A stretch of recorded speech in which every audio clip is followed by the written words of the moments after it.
Now, what exactly is in this big, supposed beautiful bill that Congress just passed? And what can we learn about it from what Malcolm told us about American politics and American politicians? And finally, to the extent that the bill includes a lot of stuff in there that is antagonistic to our good old Black lives, what can we do to advocate against it? Well, I'm so glad you asked because we are talking about it after the break. Brokers, welcome to another episode of Brokers, where we talk about the unbelievable ish this country has done to keep us broke. Now, here are your hosts, Amber and Erika. Hello, brokers. I'm Amber. And I'm Erika. And today on Brokers, y'all, we talking about that man's new law. That man's new law. We're That's all talking about the intersection of Malcolm X's political policy and plan and that man's new law. okay. Yes, that right there. Yeah. Yes. And y'all can probably tell neither one of us is doing great today. Neither one of us is doing great. I'm speaking on behalf of Amber right now. Maybe she's doing great. I was about to say I'm fine, other than the fact that the world is burning down around us. But I'm fine, child. I'm not fine. I am extraordinarily tired today. I feel like the air travel gods, whoever they are mad at me right now. And so that is getting on my nerves. And Amber, this morning, child, the children went to school. So, Yes. Did you wake up and make homemade biscuits? well, first of all, because I'm in an equitable, egalitarian relationship, Ah! he woke up and made breakfast for the children, his children. So it makes sense that he would make breakfast for them. I don't really eat breakfast, so I don't cook what I don't eat. Anyway, that's not the point. So yes, the children had a breakfast, but he made them pancakes, is what he made for them. And one of them drove herself to school for the first time. So that is Yes. very, not yes.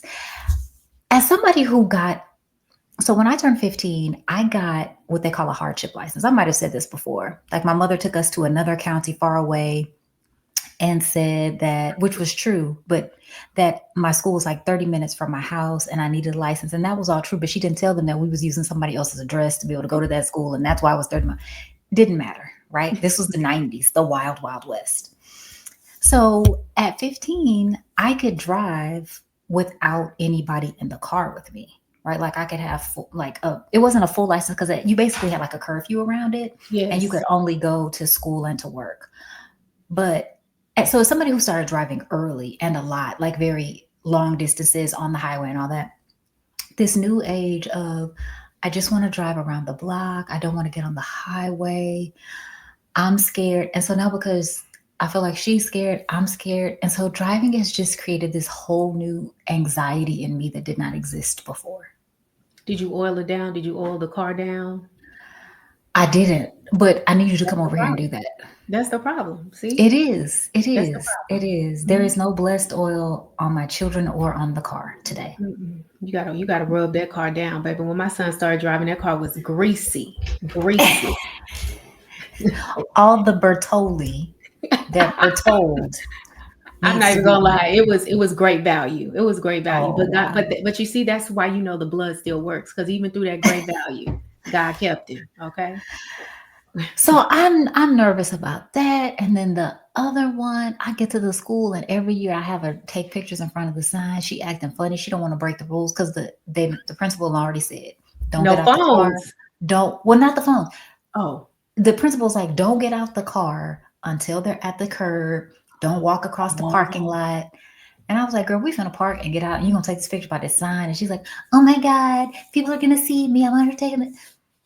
So I got one that's gone and one that act like she's ashamed to do the things that we've always done. And today was just very emotional. And like I said, I'm already tired. So it's too much.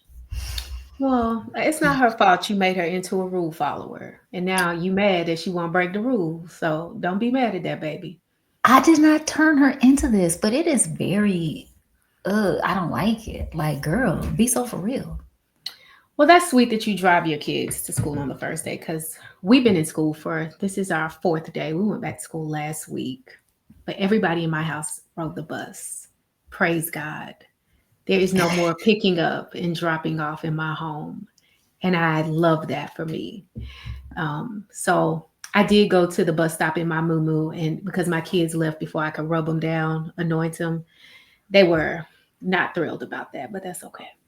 You anointed them at the stop. I did. I did. Now, I mean, we said our family prayer, but we just didn't have no anointing. So I Oh don't yeah. want y'all to believe that it was absent of Jesus. You know, The just people know. The people know. Don't worry. They know. They know. but it's actually interesting. We were talking about my rule follower daughter and how that gets you nowhere. And now we have the big beautiful bill, and many will say it might be the result of Dems and them getting us nowhere. I don't know, but that's what we're here to talk about today, Amber.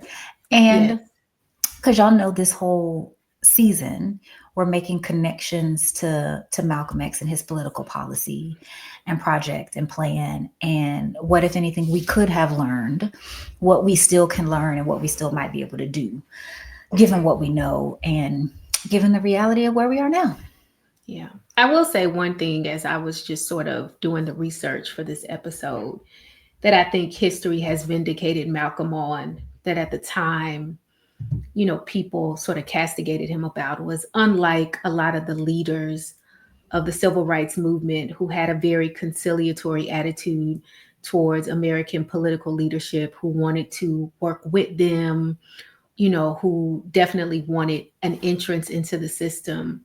I think if this bill does anything, it illuminates Malcolm's point that there is nothing redeeming inside of this American political system and that no one here has any intention to save us or even show any basic care and consideration for our essential needs as human beings.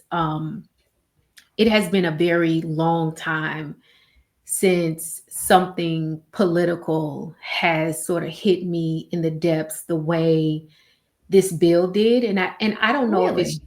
yes, and I don't know if it's because it was very clear from the rhetoric around it and the propaganda around it that the cruelty and the callousness was the point. And I think sometimes in America we do a very good job of pretending like or attaching nobility to our nefarious actions.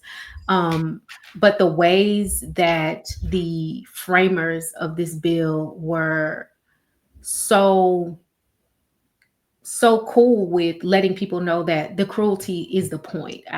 It was striking in what we see and in how this is going to affect Black people and people in the margins in this country. So kick us off, Amber. I Yes. think, like, at the highest level, I feel like most people have heard the term big beautiful bill, and I'll give it to him. Let me tell you what. That man knows how to do shit that is catchy, right? Mm-hmm. Stuff Mm-hmm. that you just are like, you know, uh, look, do you see how The light the started light just came yes. on? He Hey, is aware if Trump is acutely aware that the average American reads and comprehends at around the sixth grade level. Like he is aware of it. And that's one of he them. listen, exactly. But he does things that creates very catchy sound bites Yes. that purports to provide content like it's a big beautiful bill like Who don't want that? who doesn't want that, yeah. And so in that way it's diabolically genius, but this was really the culmination of the promise of extreme Republicans going back to 2020. It was the completion of what they promised. 2020. Oh, remember, But I'm well, saying, doesn't really, it go back much further well, than it that? really Like, does. I'm just talking about the Trump Congress and their inability to get the full tax cuts passed the last time. But okay. yes, this does go back further than that. You're absolutely right. this bill really does the thing that started with the moral majority in the 80s, which was the intentional undoing of the social safety net here in this country and the cutting of taxes for top earners in the United States. And I will say that part of the genius of it is that they managed to do exactly what they wanted to do this time, which was this was not a cut in taxes on income. This was a cut in taxes on wealth. And that has always sort of been the most difficult thing to navigate is how do you, because wealthy people obviously they don't make their money through income. That's how regular people make money. Um, but they managed to do it, y'all. They cut the taxes on wealth. So break it down for us. Give us like these are the top 3 or 4 things that the bill does. Give it to us on the 6th grade level. You know where we at, Amber. Meet us where we So at. the Oh, first by the thing way, we I have a cookie that I'm trying to finish eating, and I'm gonna eat it. So like, just you hear the smacking, and if you're watching, you see the smacking. It's just because I want the cookie right now, and I don't want to wait. yeah, baby, go ahead. Declass the show. It's Yeah. perfectly fine. Yeah. Hmm.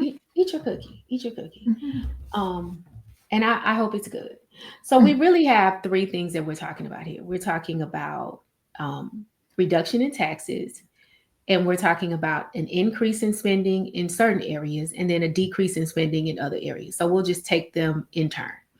And so, first of all, I want to say so that people know exactly what we're talking about and how substantial this is. This bill is the most expensive law passed by Congress since 2012 when the American Taxpayer Relief Act was passed, which cost $4 trillion. Um, and those were the Bush tax cuts. But you recall that a lot of the Bush tax cuts were not renewed. So that $4 trillion Wait, bill, I'm confused. what you confused about? 2012. The Bush What tax was it? cuts expired, and the American Taxpayer Relief Act renewed the Bush. They made the Bush tax cuts permanent in 2012. Okay, so Because that must have been. So this was during the Obama administration. I'm just trying to make sure I yes, understand. Okay, yes, just trying to understand who the people when were. yes, okay, Because you yes, call them the Bush tax cuts, and I'm like, but this was Obama administration. Okay, yes, that's correct. Because the Bush tax cuts were set to expire, and they made them permanent. Obama them made them permanent. The Republican Congress, to be fair, remember he lost Congress He the did. second time around. So to be fair, it was the Republican Congress that made the Bush tax cuts permanent through the American Taxpayer Relief Act. Okay. Yes, so that just to be fair, this is not an Obama stand account, but we're gonna be fair. Let's be Uh, fair. we got too much to talk about, so I'm not gonna fight about that. Let's keep going. Okay. And so essentially, what this law did is it cut taxes by $2.2 trillion. But the way that we pay for those tax cuts is by corresponding cuts to social safety net programs. However, because the government is the biggest hypocrite we've ever known, and they tell us that we should not spend money we don't have. Obviously, we know that governments get taxes because that is how you bring money into a government. You tax people. So when you cut taxes, theoretically, you would think that there will be a corresponding decrease in spending. So that's not what this bill does. It only decreases the spending that helps poor people. But y'all, we finna have a nice military. Oh, y'all, baby, y'all gonna walk in the living room at the Pentagon and be like, "Oh, we finna Wow. have." I know we finna have a nice military, and we are going to have a very nice immigration. I don't even know if we should call them ICE, like the Gestapo, the immigration Gestapo. That's really the best word to me. But anyway, we did decrease taxes by 2.2 trillion. We are going to increase immigration enforcement and border security by $175 billion in spending. including y'all. This is wild to me as somebody who has been in the job market for 9 months with 2 degrees. ICE There's is, some hyperbole in what she's saying, but keep going, Amber. I have been in the job market. There's no hyperbole. That is a true factual statement. I have been in the job market for 9 months with 2 degrees. That's a whole true statement. Anyway, ICE in some positions is offering up to a $50,000 Mhm. signing bonus. Y'all, there are there are prosecutors, like lawyers in the United States, who go to work every day who don't make $50,000 a year in Sure. certain counties. Like, that's great. $50,000, and you don't even have to have no degree. So if you want to sell your soul to the devil, ICE might be a great place to start. Just saying. Go ahead. No, I'm listening. I'm Oh, listening. okay. I'm The listening. I have thoughts. I'm listening. military spending is going to be increased by $150 billion, and we are also going to see um, an increase of spending in other areas of the government of $8 billion, including money to go to farmers in red states who were on the verge of bankruptcy. And so Trump is going to bail them out so that they can vote for him in 2026. And so a large part of that $8 billion will be distributed to farmers across middle America. Amber, we're not talking about this idea of Trump running in 2026. Stop it. No, we're talking about the Congress. We're talking about his candidates. I thought you were talking about 2028. It's because Oh, there are no, a lot no, of no, people who no. say Trump is running in 2028. He Sorry. is, but that ain't what we're talking about. I'm talking about Congress. But what I want to focus on today, what I think that is important for us to talk about are what is coming out of this budget. Because part of the real harm here is going to be happening across this country to people who are working class, who are lower class, and who are disproportionately Black and brown. And that is going to come in three main areas. Okay, before you go on from there. Yeah, So I don't I don't even think that this is a certainly I think that the weight of the changes is going to be heavier for people who are working class. But this is very much an attack on the middle class. This is very much an attack on basically everybody who is not upper class. So yeah, I just want to be clear about that. Like, I don't think that this is just when we look after at the this is not just a working class issue. This is basically an all Black people issue because so few of us are upper class. And so, facts. like, just in terms of how we look at this is basically like an attack on Black people. Yeah. And even some of the stuff that they said that was supposed to be helpful, like they talked about how they were not going to tax tips and overtime. However, they didn't remove the income tax off of that. What they did was they handed it back to people as an itemized deduction. What do you have to itemize your deductions? You have to You have stuff to deduct, correct. and You most have people don't. correct. So most of the people who are supposed to benefit from that are not going to benefit from taking itemized deductions on their income tax. They would benefit more from taking standard deductions, which means that some of the stuff that they promised that was going to be given to people to help them, they're not going to get any benefit from it at all, because most people who earn tips probably earn within in the income category where it's beneficial for them to take a standard deduction, not an itemized deduction. And so you're right, it is an attack on all working class people, because the truth that we need to tell ourselves here in this country is that the middle class is rapidly disappearing, and most people are working class people. For sure. For sure. And I wish more of us knew that we were working class. Facts. And just for a working definition, so you can put it in your spirit and sit with it in case you are under the delusion you are middle class. If you go to bed at night and you have to wake your ass up and go to work in the morning to pay your bills because you don't make more while you're asleep than you do when you are awake, you are probably working class.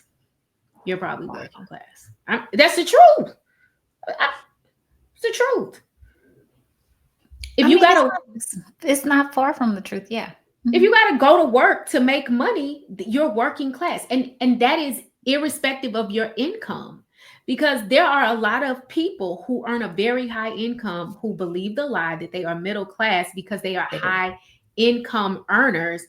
But if you have to go to work to maintain the lifestyle that you live as a result of your income, you are working class, and it doesn't matter whether you're earning $10,000 a year or $250,000 a year. In fact, you're probably more working class, I would argue, if you are earning $250,000 a year, because that's a higher fall. Yeah, and so just at a higher level, just looking at the big beautiful bill, one of the things that pisses me off about the messaging of the Republicans, because they're so good at, I feel like they're so good at so many things, and messaging is one of them. But even the way that they do this sleight of hand, because if you think about what Republicans are supposed to be about, they're supposed to be about small government. They're supposed to be about less government intervention. They're supposed to be about increased freedom, right? Like these are principles that they say that they espouse. And But then balance when the you, government spending. for sure, fiscally conservative, like that's the hallmark of what they say they want to be. But then if you look at something like this, increasing your military budget, increasing your immigration enforcement budget, these are all things that are 100, and like lowering your tax revenue. These are all things that are 100% going to be more impactful than any cuts that you can make for social services. Like it's never going to balance out.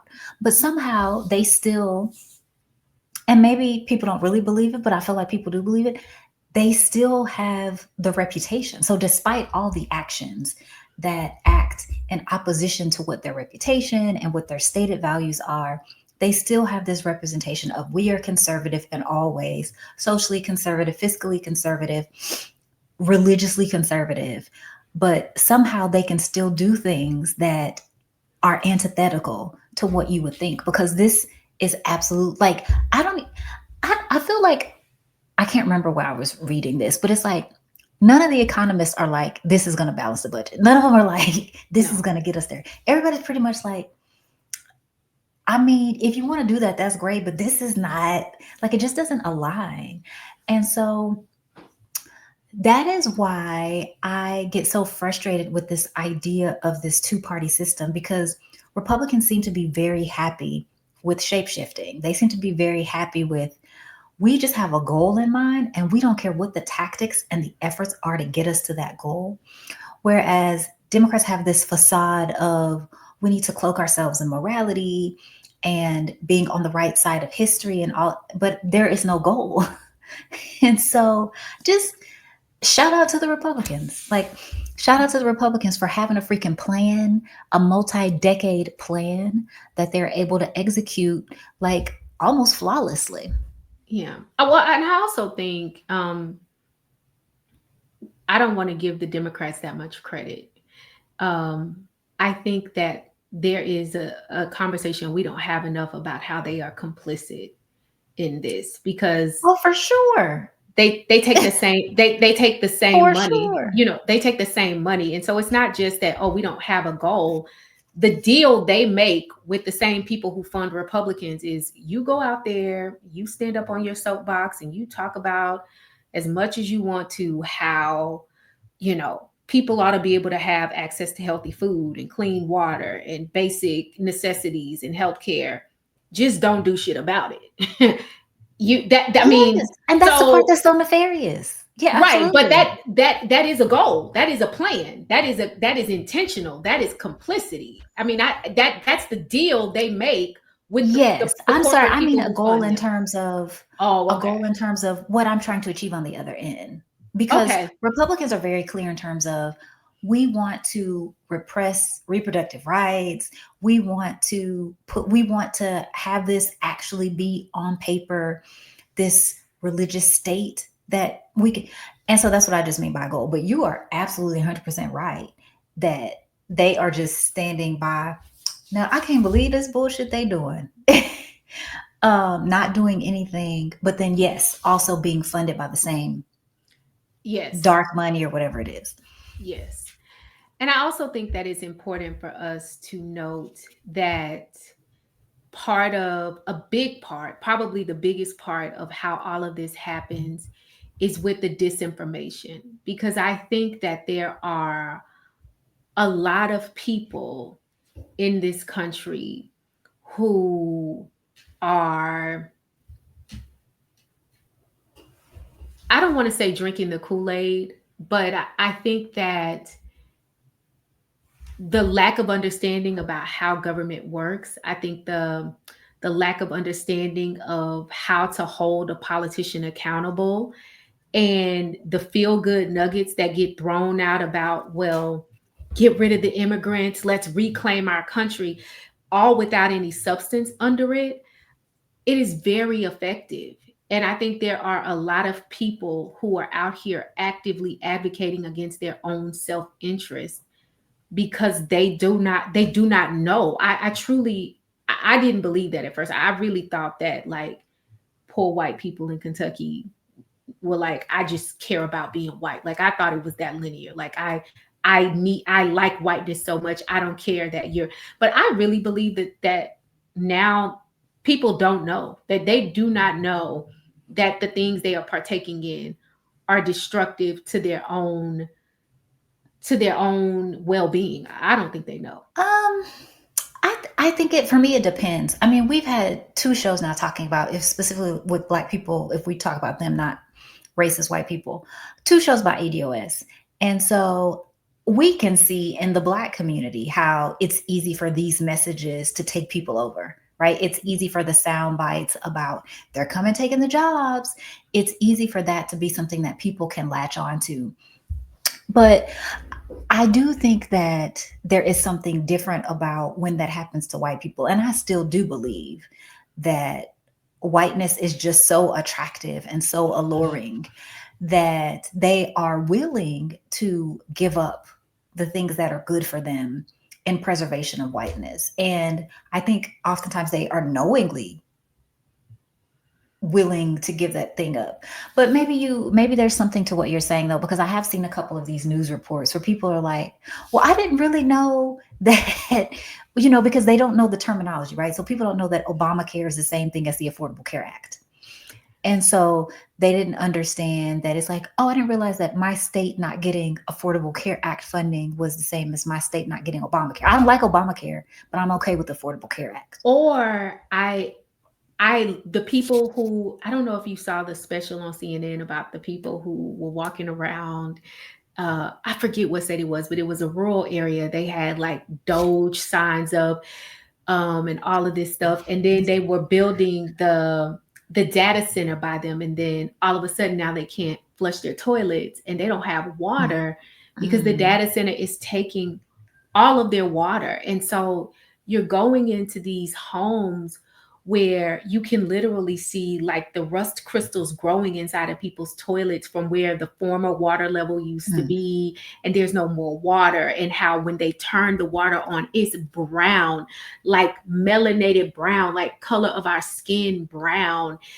And then after the See, brown then people water, didn't know that. Then people didn't know that, Amber. yes, I know, but what I'm saying is, I realize now that there is a way that the disinformation comes out that makes the emotional attachment so good that by the time the people realize the substance under the bottom, Oh, it's it's way too too late. late. It's too late. And you could tell, like, they were sincere. Like, they did not know. They did not know. Like, the they did an interview with an electrician in Maine whose whole job was funded by renewable energy credits, and he just got Oh. fired. And Mm-hmm. he is a two-time Trump voter, and he was just like, yeah, I didn't know. I didn't know you meant me.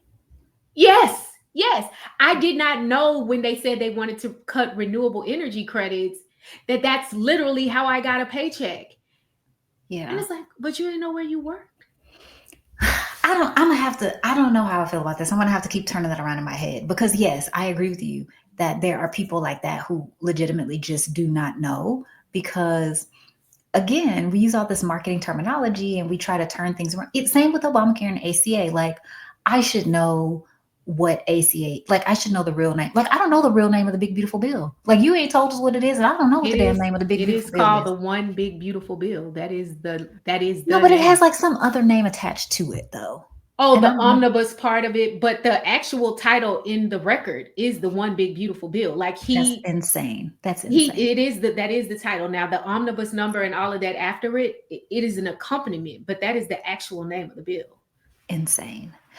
So people are like, legitimately, I don't know what those things are. Yes. But I still do think, in the case of white people, you can't get me to believe that there is not an element of whiteness that enables them, that puts them in a position to think that it could never be them. Right. Like, I agree with that. I agree with that. That the whiteness is so diluting that they automatically assume that the can't be harm me. will Can't only be me. impact the others. That's and they have pretty much the people who have been willing to speak publicly about the experience have said as much consistently across the board. I thought it was the criminals they were deporting.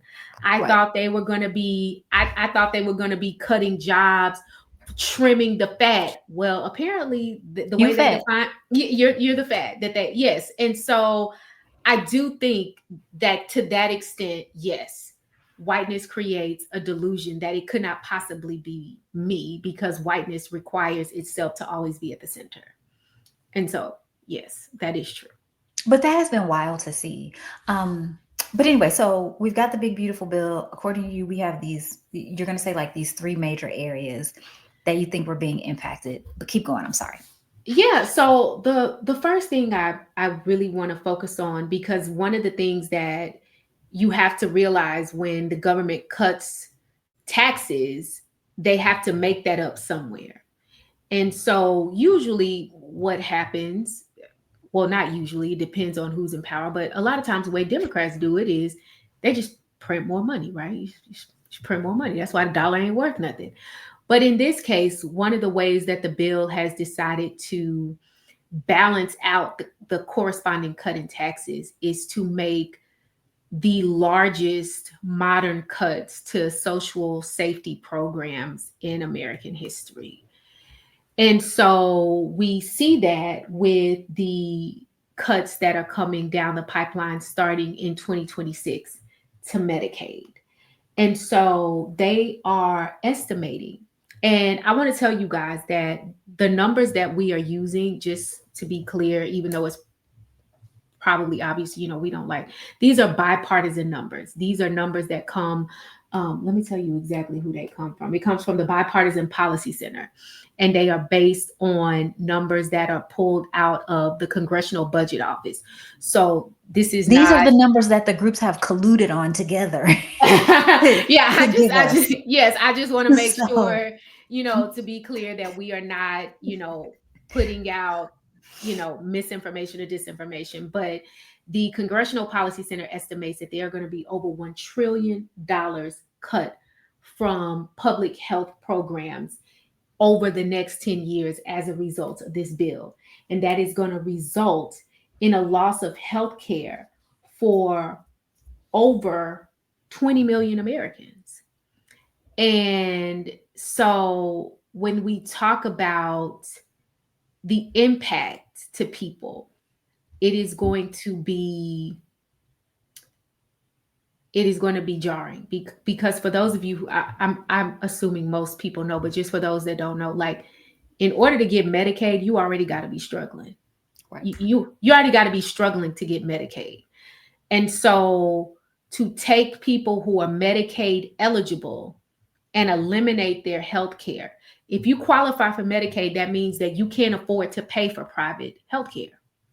That's definitionally what it means. So you are literally going to have people out here without access to health care because Medicaid is the last safety net for non-Medicare eligible people to get public health care. So to get Medicare, you have to be 65, right? That is the social safety net for older Americans.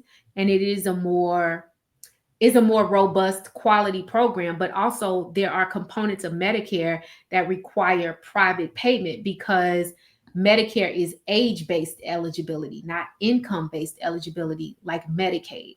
And so I think the thing that is most jarring to me about the cuts to Medicaid is that you are literally taking the last option available from people who will not be able to get health care anywhere else.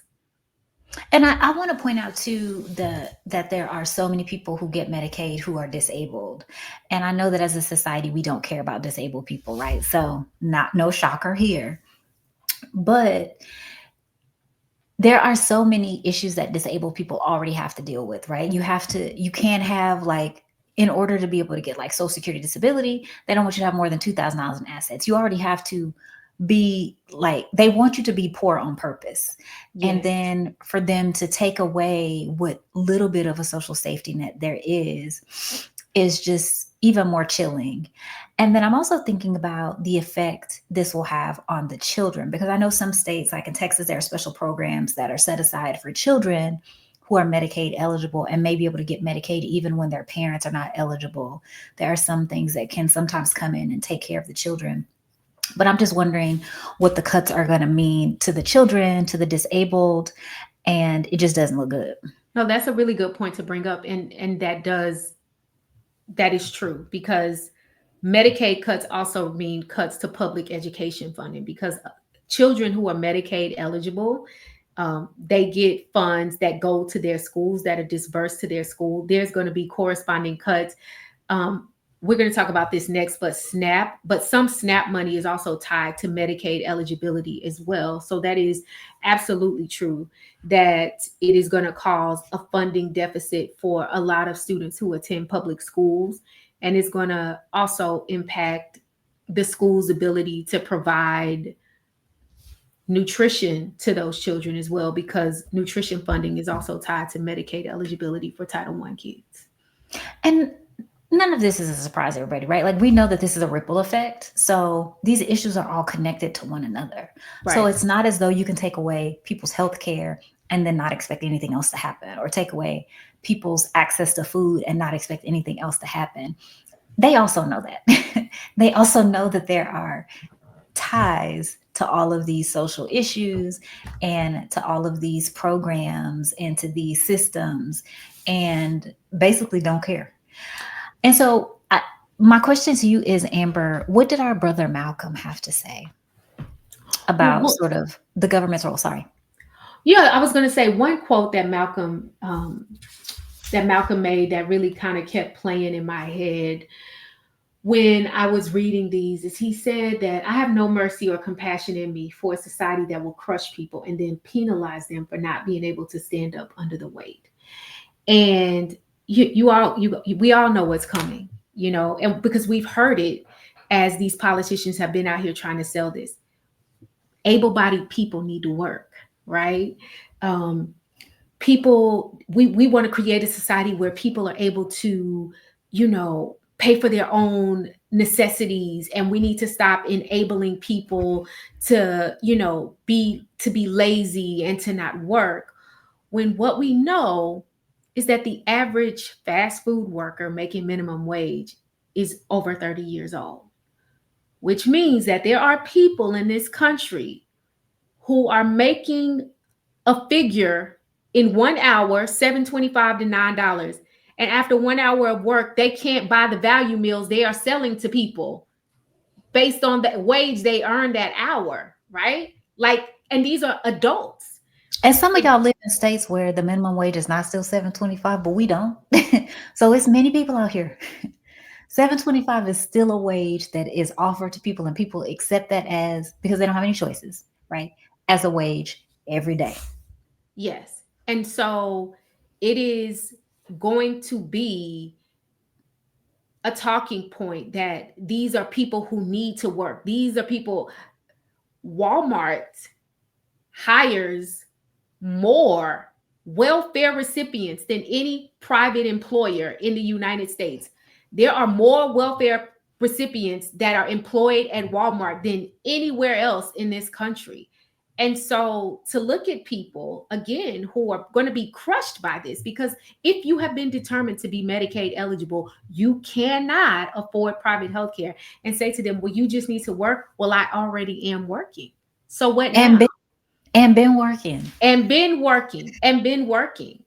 And so it is interesting to think that we are, what, 50 years past Malcolm's assassination, and they're still using the same tricks, right? This is nothing more than a remake of the welfare queen, the thug, you know, the the gang tropes, like these tropes that they are going to wheel out to justify this is all that they can do. And it really is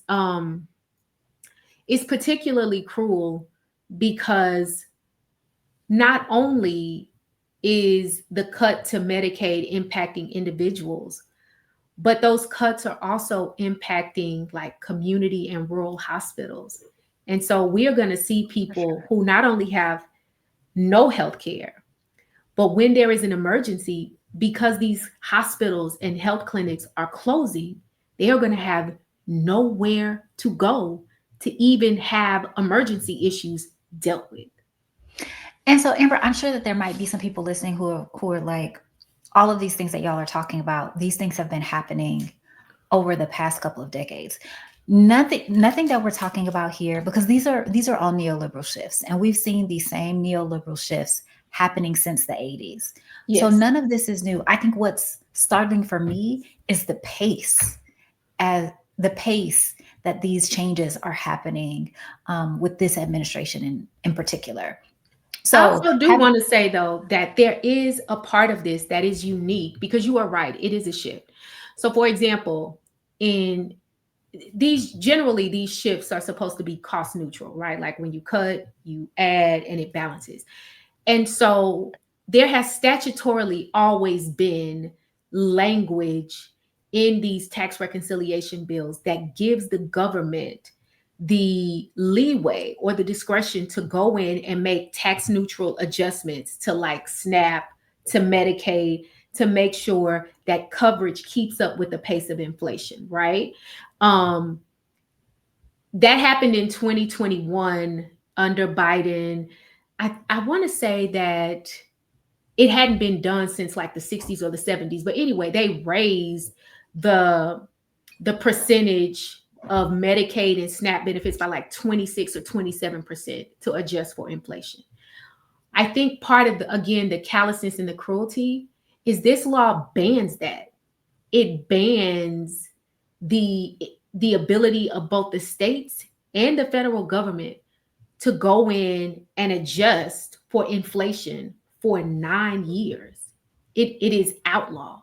So that even if inflation spikes again, even if something happens again, there is no way to even go in and make sure that the people who do keep coverage are able to have coverage at a rate and in a way that has kept up with inflation. And that has not ever happened before. That has not ever happened before, where there has been a ban from going in to create adjustments based on what is happening in the actual economic environment that we live in.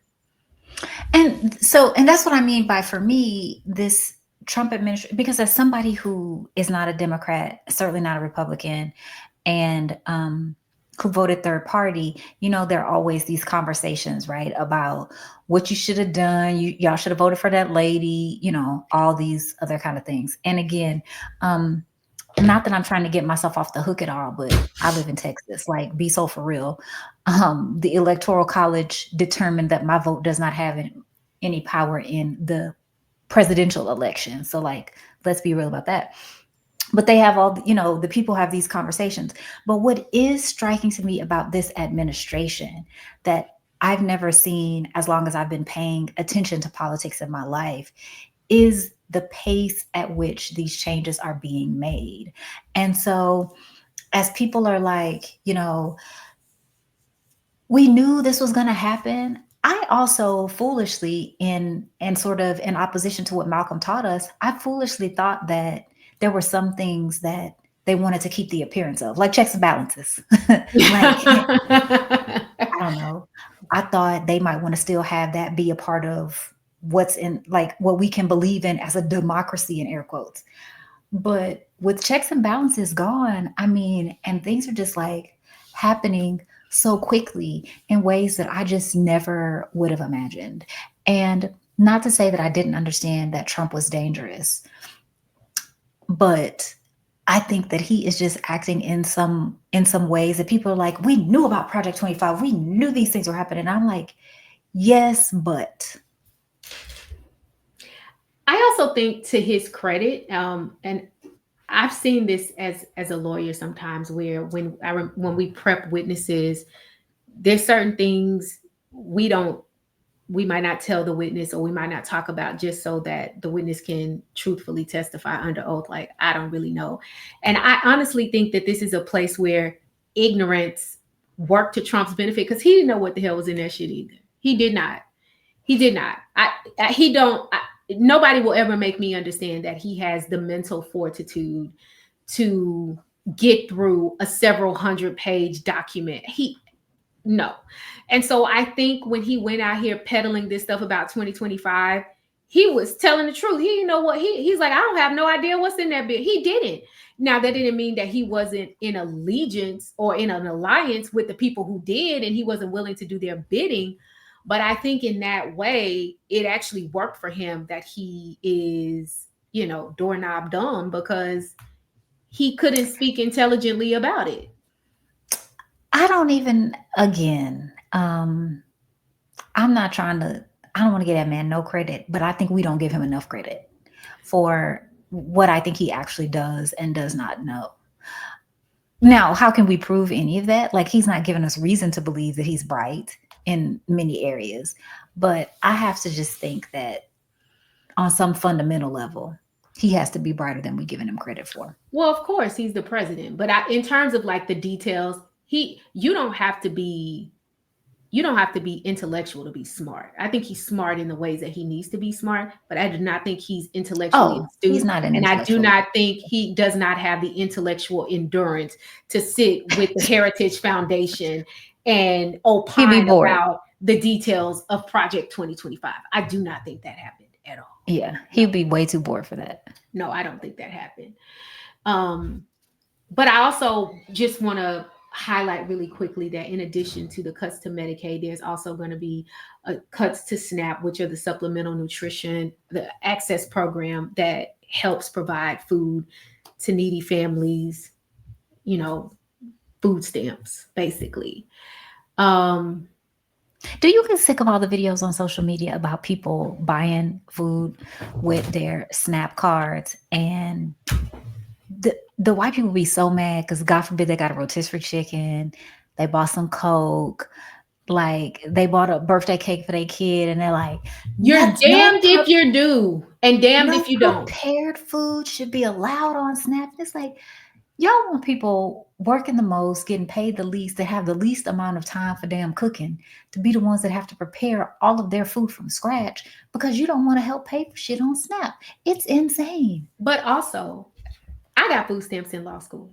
I got a food stamps. And I will tell you, when I used to go to the bougie grocery store in Lubbock and get my, little steak and my stuff, people was looking at me crazy, like, why are you buying steak and you got a Lone Star card? Well, was I supposed to eat noodles every day? Like, so it doesn't matter what you buy. Because then they'll be like, fat carb loaders, all they want to do is eat noodles all day and wonder why their blood pressure's high. Like, you cannot win.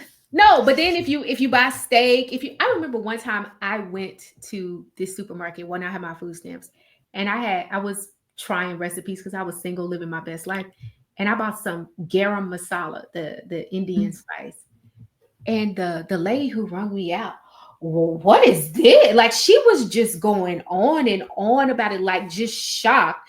And of course, it's overpriced because capitalism, but it was like $6. You're going to pay $6 for that? Well, no, I'm not. You are actually, but thank you. Wow.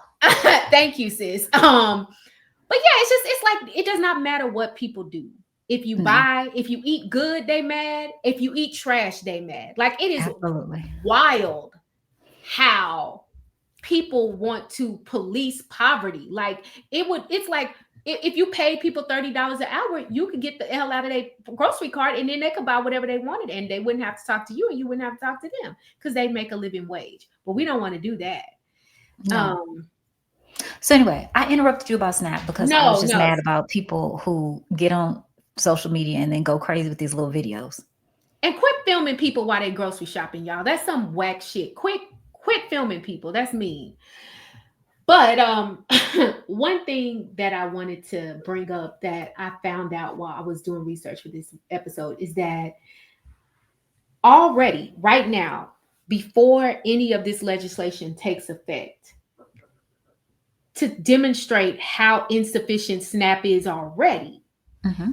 there was a study done that showed that as we sit, there is virtually nowhere in the United States where a family who qualifies for maximum benefits can reliably afford food.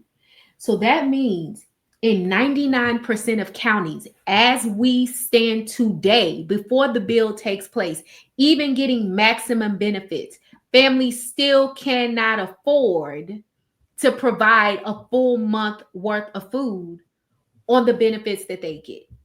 And so when you consider the fact that over the next 10 years, 22.3 million families are going to lose assistance, and $186 billion is being cut from SNAP, and inflation is only going up, that means that it is only going to get worse. Absolutely, it's only going to get worse. And the part of the bill that I wanted to bring up, Amber, like for me, it's related to a couple of different issues, and that's the one about what's happening with like student loans. So I'm at that point in my life where we're looking into college stuff. I'm on all these Facebook groups, so I'm listening to the discourse that's happening around college funding. And I don't know if you want to give a quick overview of some of the changes that are going to happen with that, and then I'll. Yeah, I think that the biggest change is that there is now a lifetime cap on borrowing for each lender who is trying to get access to federal student loans to pay for either graduate or undergraduate studies. And A so limit on the borrowers who want to get the money. that's correct. So now there is a new lifetime borrowing limit for undergraduate and graduate loans at $257,500 per person. And that includes your 4-year undergraduate degree and any graduate degrees that you might want to pursue. The most you can ever take out in federal student loans is $257,500.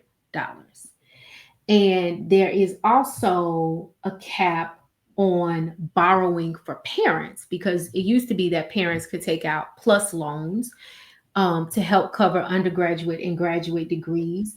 But parents now are capped at $20,000 a year and a lifetime limit of $65,000 per child. For undergraduate degrees. Yes. And so basically, with this new program, you are going to be capped at borrowing $20,500 a year for graduate school, with a lifetime graduate school limit of $100,000.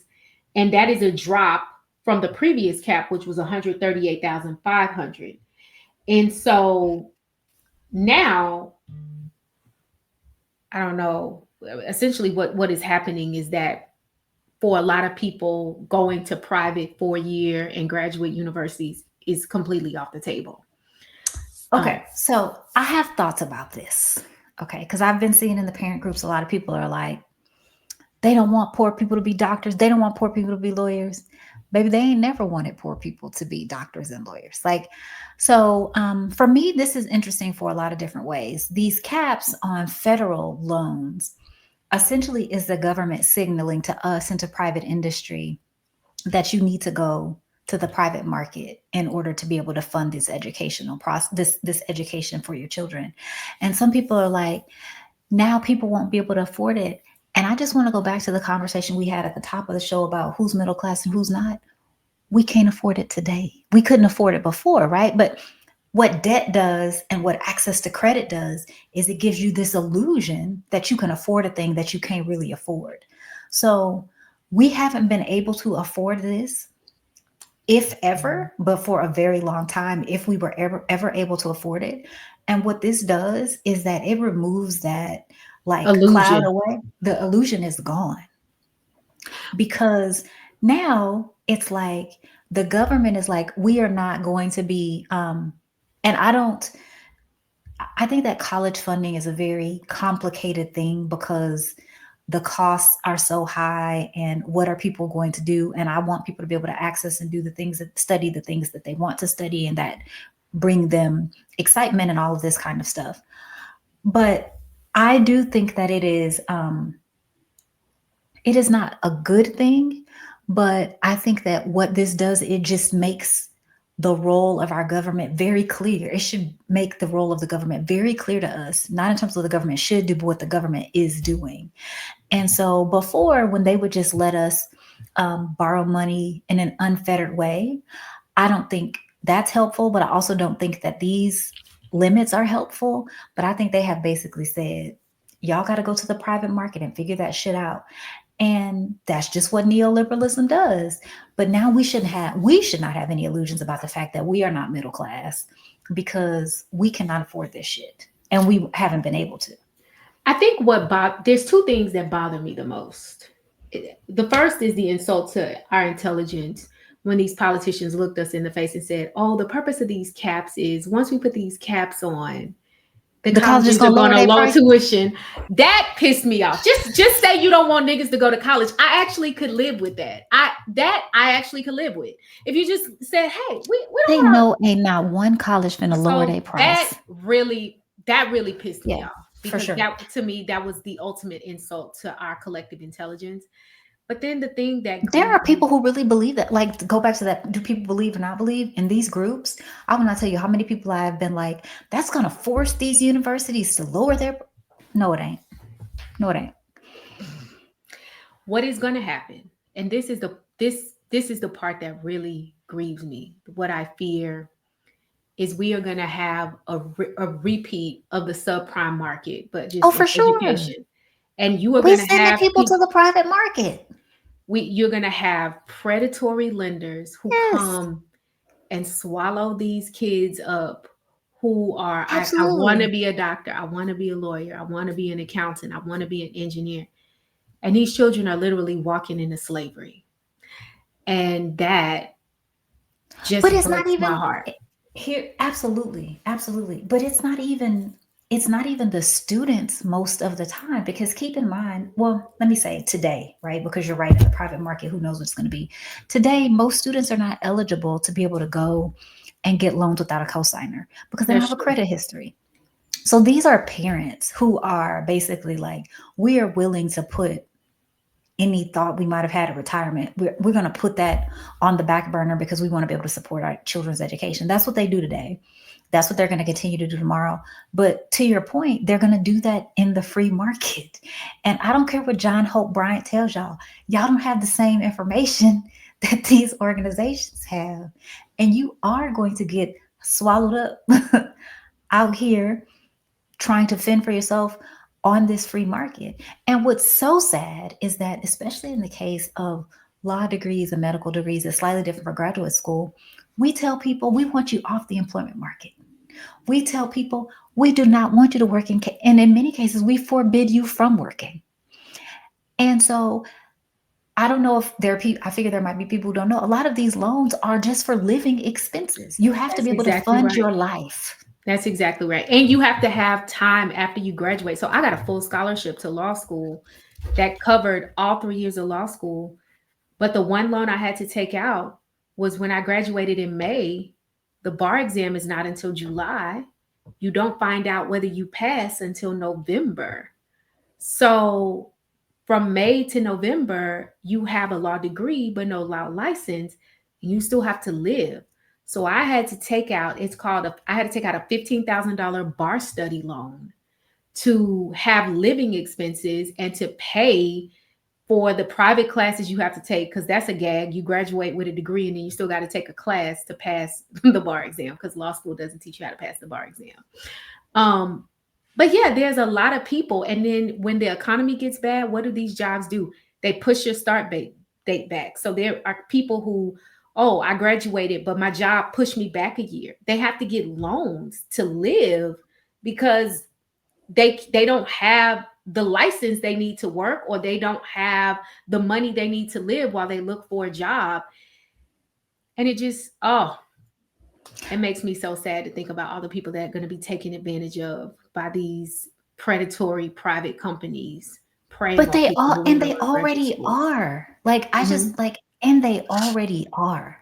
Which is Yeah, why this is so sad, because we know exactly what's going to happen because it's already happening yeah. for And so I many found a people. statistic that said 87.4% of Black graduates take out some form of federal loans, which I don't know why that shocked me. I just thought it might have been, I would have guessed that it was somewhere around 75 or 80%. You know, I The think 84 just pushed you over. well, 87 is like closer to 90. I was like, dang, I thought the Black bourgeoisie was coming through more than that, you know.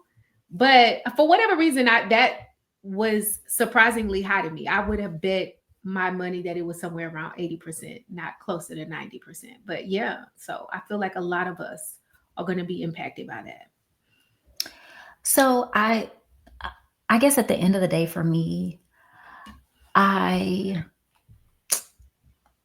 I think that this really is just a time for us to go back to the old ways, like thinking about Malcolm, thinking about the wisdom of the ages, thinking about the wisdom of our ancestors. Like, we are the people who the government has never protected, right? Except for some small windows in history in this nation, right? Like some very short windows. But we outside of one of them windows. And so I do feel like this is the time for us to, and always should be the time for us to think communally and act communally. But I think in ways that some of us have never had to do in our lives. But I think it's critical for us to just start to move in that way. Yeah. I think we also need to remove any doubt about the fact that we are actively living in late stage capitalism, right? Like where the consumption, like you said, the pace of consumption and exploitation is speeding up. And one of the things that Malcolm said is that there will ultimately be a clash between the oppressed and those that do the oppressing. And I believe that there will be a clash between those who want freedom, justice, and equality, and everyone who wants to continue the systems of exploitation. And I think at some point, all of us are going to have to wake up and face the fact that we are living in that time and that we are literally engaging in the fight of our life. And I think that for a lot of us, we are kind of still proceeding like business as usual. And I know I sound like somebody's grandma saying we living in our last days, but I really believe that this experiment is coming to a head and we need to be prepared to act like it and to pursue and fight for liberation like that is the era that we are living in. And we need to be clear about who we are and who we aren't. Again, hearkening to some of the things that Brother Malcolm said, in the sense that we are not citizens and we've never been citizens of this nation. This ought to make it clear. Like, we are a citizenless people here in this country. And what does that mean for us and our futures and the futures of our children? I don't know, but we just have to take it seriously. Yeah. So, Amber, way to bring down the mood. What homework as a, BBB, I thought stood for big, beautiful Black woman, or that's BBW. Anyway, the point is, what is the homework that we have for the people? Well, the homework that I was going to give out, I was going to have y'all to get in groups with your friends because we need to really read this bill. But now I feel bad because Erica said I done brought down the mood. But what I was gonna say is find you 4 or 5 friends, and y'all need to all pick a part of this bill and read it and share with each other, because we will perish for a lack of knowledge. And I think that there are a lot of us who do not realize that our access to certain things are coming to an end. So to the extent you can, find you some friends that are willing, and y'all cut the bill up and look at it and share the information with each other so we can all be informed. That's how y'all study in law school, right? Y'all don't all read the whole thing. You'd be like, you read this part and you read this part and you read this part, and y'all all talk about it like that. Ain't that what y'all used to do? You don't tell me you didn't do that. That's how people who make C's do it. Why you have to throw my sister under the bus? Why she catching strings? Like, you so listen, she got more money than me, so she did something right. Why is that happening? Anyway, You're so messy. Y'all, if it's not been clear before, it should be clear now. The only way that we can survive and can start to somewhat forge a path to liberation is through our collective, organized efforts. We will need to fill in the gap that the government has made for us, and we have to consider some new options around things like multi-generational living. Look at you, Amber, you leading the way. Multi-generational living, friend groups living together and taking responsibilities off each other in terms of care work and just splitting bills.